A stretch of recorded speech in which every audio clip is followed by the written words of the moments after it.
బాధ్యత తీసుకున్నారా? ఎస్, మనతో పాటు దుర్గాప్రసాద్ గారు సీనియర్ టీడీపీ నాయకులు దేనేరు. దుర్గాప్రసాద్ గారు, ఏంటి సాయికృష్ణ వ్యవహారంలో ఎట్లా స్పందిస్తారండి? సార్ నమస్కారం. ముందుగా ప్యానెల్లో ఉన్న అందరు సభ్యులందరికీ కూడా నమస్కారం అండి. అలాగే ఇప్పుడు అసలు ఈ యొక్క గంజాయికి మూల ప్రధానమైన కారణం ఏంటంటే గత ప్రభుత్వం. మనం పరిగణలో ఫస్ట్ ఆఫ్ ఆల్ తీసుకోవాల్సింది ఏంటంటే గత ప్రభుత్వాల్లో చూసుకుంటే ఏ రోజు కూడా గంజాయి ఉత్పత్తి అనేది మన ఆంధ్రప్రదేశ్ రాష్ట్రంలో ఎక్కడా లేదు.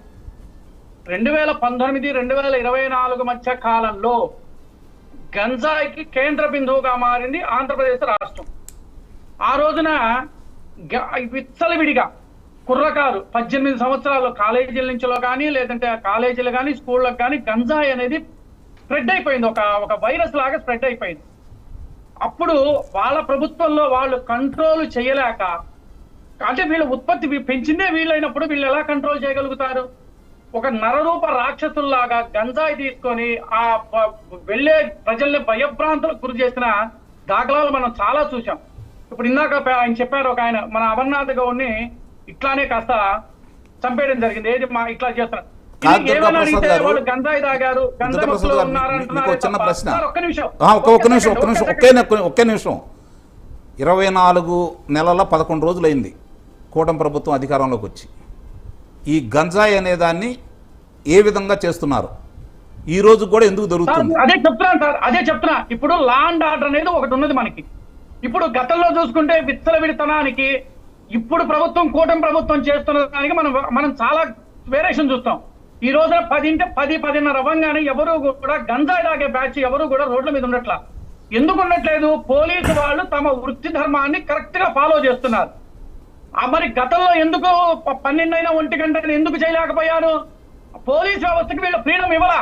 వీళ్ళు పట్టుకున్నారు ఏకాటికి ప్రజల్ని ఏ విధంగా భయభ్రాంతులకు గురి చేయాలి, ఏది అడిగినా కూడా మళ్ళా ఏమవుతుందంటే మీకు గంజాయి బ్యాచ్, గంజాయి తాగారు, వాళ్ళకి ఏం తెలియలేదని మసిబూసి మారేడు కాయట ఏం చేయడానికి చేస్తున్నారు తప్ప ఇవాళ సార్ క్రైమ్ తీసుకోండి సార్.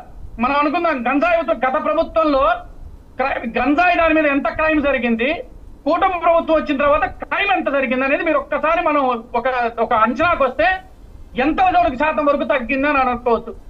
ఇప్పుడు ఎవరు అయినాక ఎవరు ఒక స్వతంత్ర సమరయోధుడు చనిపోలేదండి, గంజాయి తాగిన బ్యాచ్ చనిపోయాడు ఆ అబ్బాయి. ఎందుకు అంటే ఎవరు చనిపోయినా కానీ చంపినటువంటి విధానాన్ని వ్యతిరేకిస్తున్నాం సార్. ఇప్పుడు అదే గంజాయి వ్యక్తి ఒక మనిషిని దారుణంగా చంపితే దానికి ఏం చేస్తారు సార్? అప్పుడు ఒక గంజాయి తాగిన వ్యక్తి, సరే మీరు అన్నారు కరెక్ట్ అని ఒప్పుకుంటాం, ఒప్పుకోవడం అంటే వేరేగా కాదు సార్. అదే గంజాయి తాగిన వ్యక్తి ఒక మనిషిని, ఒక స్త్రీని కానీ ఒక పురుషుని కానీ నడి రోడ్డు మీద చేస్తే దానికి ఏం చేస్తారు? అప్పుడు దానికి ఏం సమాధానం చెప్తారు? అప్పుడేమంటారు? గంజాయి తాగినాడు కాబట్టి వాడికి మొత్తం మీద తెలియలేదని అంటాడు. అప్పుడు దానికి ఏం చెప్తారు సార్ సమాధానం? అంటే ఎవరిదైనా ప్రాణం ఒకటేగా, అంటే మన ప్రాణం పోతేనే ఒకటి, పక్కవాడి ప్రాణం పోతే ఇంకొకటా? వాళ్ళకి కుటుంబాలు ఉంటాయి కదా సార్. ఇప్పుడు ఒక స్త్రీని చంపారంటే ఆ కుటుంబానికి భర్త, పిల్లలు అవి చూసుకోవాల్సి ఉంటాయి కదా సార్. లేదు ఒక మగ మనిషి చనిపోతే అతనికి కూడా భార్య, పిల్లలు ఉంటారు సార్ కదా సార్ కుటుంబం. అంటే కేవలం ఒక గంజాయి దాగి, అంటే ఒక వ్యక్తి మామూలుగా గంజాయి దాగి అతను చేతిలో ఇవాళ విజయవాడ సిటీలో అంతమంది ప్రజలు రోడ్డు మీదకి ఎందుకు వచ్చారు సార్? ఒక సీఏకి రావాల్సిన అవసరం లేదు కదా. ఎవరిట్లా పోతే మాకెందుకు అనుకునేవాళ్ళు కదా. మరి ఈ రోజు ఎందుకు వచ్చారు? మరి మనకు చిన్న లాజిక్ ఆలోచించాల్సిన మన విషయం, అంతేగాని దుర్గాప్రసాద్ గారు మళ్ళీ వస్తాను.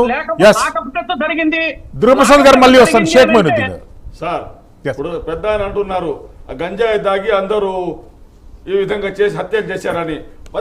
పత్తిపాడులో లాగారెడ్డిని చంపే